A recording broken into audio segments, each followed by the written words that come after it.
Hey, what's going on guys, this is Saurav here from Techie World, back with another video. And you said, yeah, this. Thanks to Rishav for making this not so cool lower third. You know him, right? Yeah, that one.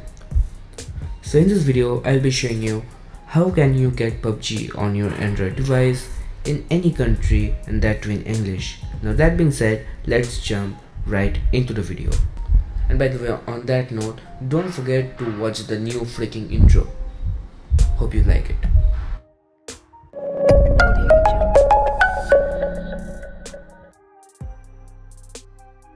So the hype and craze for PUBG has been reaching heights, and keeping in mind that not all types of PCs can run this game, Tencent Games has been kind enough to develop PUBG for Android.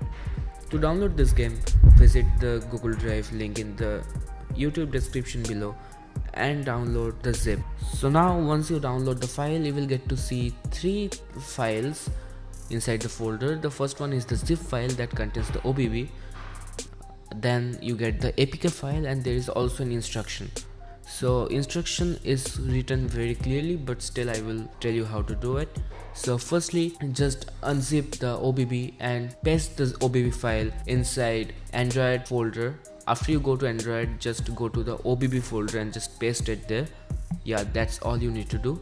After that, install the APK and boom, you're good to go. You should be up and running if you have correctly followed all the steps. So now that being done, go and enjoy the game. I hope you liked it. I am getting pretty addicted to this game. So yeah, that's pretty much it for this video. This is Saurav here from Techie World signing off, and I will see you guys in the next one. Peace.